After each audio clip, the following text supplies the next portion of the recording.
सम्माननीय देवेंद्र फडणवीस जी ने कुछ मुझ पर आरोप लगाए थे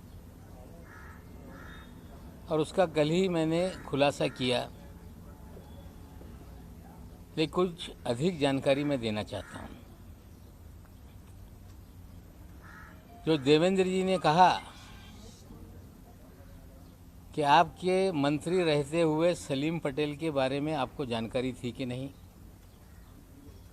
2005 में मैं मंत्री पद पे नहीं था। एक आर पाटिल जी के साथ उनकी वीडियो वायरल हुई थी, ये सवाल आपने खड़ा किया। हमने मुनीरा से संपत्ति लेने के बाद सलीम पटेल की वो वीडियो वायरल हुई थी और सलीम पटेल ने उन सारे अखबार और चैनलों पे जिन लोगों ने दाऊद से उसका कनेक्शन बताया था उन पे डिफेमेशन सूट फाइल किया था। और 5 महीने पहले मैंने जानकारी ली सलीम पटेल का देहांत हो गया और सलीम पटेल ये मुनीरा का पावर ऑफ अटॉर्नी था।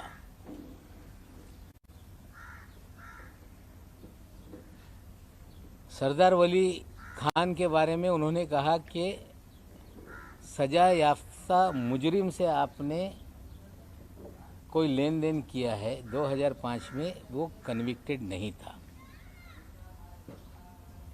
जो वॉचमैन वहाँ पे था उनका लड़का था। 300 मीटर पे 7/12 पे उसने अपना नाम चढ़ा लिया था रेक्टिफिकेशन करने के लिए कोई कागज़, वो हमने उनको पैसा दिया था, ये सच्चाई है। लेकिन देवेंद्र जी ने हमें जो लड़ाई में लड़ रहा था या लड़ रहा हूँ, जो एनसीबी में निर्दोष लोगों को फंसाने का, हजारों करोड़ की उगाही करने का, कहीं ना कहीं देवेंद्र जी उसको डाइवर्ट करने का प्रयास कर रहे हैं। और सिर्फ डाइवर्ट करने का नहीं, उस अधिकारी को बचाने का प्रयास हो रहा है, क्योंकि देवेंद्र जी के उस अधिकारी के पुराने संबंध हैं। 2008 में कोई अधिकारी नौकरी पे आता है और 14 साल से मुंबई शहर छोड़ता नहीं। इसके पीछे क्या राज है? देवेंद्र जी औरों को कह रहे हैं कि अंडरवर्ल्ड कलेक्शन के लोग हैं ये, लेकिन देवेंद्र जी हम आपसे पूछना चाहते हैं कि सारे अंडरवर्ल्ड के लोग, जो अंडरवर्ल्ड कनेक्टेड लोग हैं, जो बड़े बड़े क्रिमिनल हैं, आपने मुख्यमंत्री रहते हुए उन्हें सभी लोगों को जो सरकारी कमीशन है, सरकारी बोर्ड है, उसका अध्यक्ष क्यों बनाया? मुन्ना यादव नाम का एक व्यक्ति जो नागपुर का कुख्यात गुंडा है, जिसपे हत्या से लेके सभी तरह के मामले दर्ज हैं, जो आपका राजनीतिक सारे भय पैदा करने वाला आपका साथी है, उस मुन्ना यादव को आपने कंस्ट्रक्शन वर्कर बोर्ड का अध्यक्ष बनाया था कि नहीं? क्या आपकी गंगा में मुन्ना यादव नहा के पवित्र हो गया था? आपने हैदर आजम नाम के एक आपके नेता को मौलाना आजाद फाइनेंस कॉरपोरेशन का अध्यक्ष बनाया था कि नहीं? क्या हैदर आजम बांग्लादेश के लोगों को मुंबई में बसाने का काम नहीं करता है? क्या हैदर आजम की दूसरी पत्नी जो बांग्लादेशी है, जिसकी जांच मलाड पुलिस स्टेशन ने शुरू की, 24 परगना पुलिस थाने में कागज भेजे गए, बंगाल पुलिस ने भेजा कि ये जो भी बर्थ सर्टिफिकेट है, जो भी कागजात है, ये फर्जी है। और मलाड पुलिस स्टेशन जब मुकदमा दर्ज कर रही थी तो मुख्यमंत्री के कार्यालय से फ़ोन करके आपने वो मामला दबाने का काम किया कि नहीं? क्या आपके इशारे पे पूरे महाराष्ट्र में उगाही का काम हो रहा था कि नहीं? मामला मुंबई का हो, बिल्डरों के ज़मीनों का झगड़ा हो,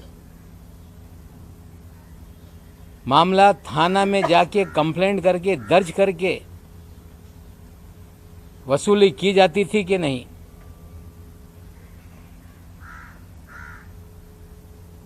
जमीन मालिकों को पकड़ के लाते थे और सारी ज़मीनें अपने नाम पे लिखा ली जाती थी, ये सच है कि नहीं? क्या आपके कार्यकाल में विदेश से लोगों को फ़ोन आते थे, कुख्यात गुंडे फ़ोन करते थे और पुलिस वाले मामला सेटल कर देते थे कि नहीं? लेकिन सबसे गंभीर आरोप मैं लगा रहा हूं देवेंद्र जी आप पे कि जब 8 नवंबर 2016 को नोटबंदी हुई, मोदी जी ने कहा कि नोटबंदी इसलिए किया जा रहा है, आतंकवाद खत्म होगा, काला धन खत्म होगा। और एक बात मोदी जी ने कही थी कि बड़े पैमाने पे जाली नोट है, उसे खत्म करने के लिए हम नोटबंदी का काम कर रहे हैं। जब नोटबंदी हो गई पूरे देश में जाली नोट, चाहे पंजाब हो, 2000 के 500 के जाली नोट पकड़े जाने लगे, मध्य प्रदेश में जाली नोट पकड़े जाने लगे, तमिलनाडु में जाली नोट पकड़े जाने लगे। लेकिन छापेमारी की जिसमें 14 करोड़ 56 लाख रुपए के जाली नोट पकड़े गए।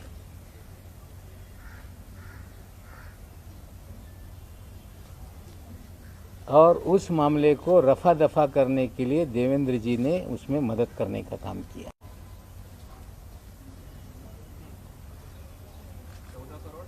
56 लाख रुपए डीकेसी में 8 अक्टूबर 2017। साथियों, जाली नोट का nexus ISI Pakistan Dawood via Bangladesh, ये पूरी जाली नोट इस देश में फैलाई जाती है। 8 अक्टूबर के छापेमारी में 14 करोड़ 56 लाख पकड़े गए। मुंबई में एक गिरफ्तारी हुई, पूना में एक जो गिरफ्तारी हुई इमरान आलम शेख, पूना में गिरफ्तारी हुई रियाज शेख, और एक नई मुंबई में भी उसमें गिरफ्तारी हुई थी। लेकिन 14 करोड़ की 56 लाख की जब्ती को 8,80,000 रुपये बताकर मामला दबाया गया।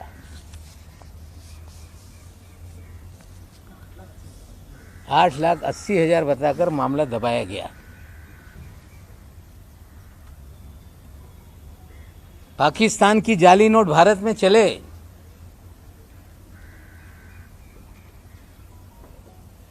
मामला दर्ज हो और उसमें कुछ दिनों में जमानत हो जाती है।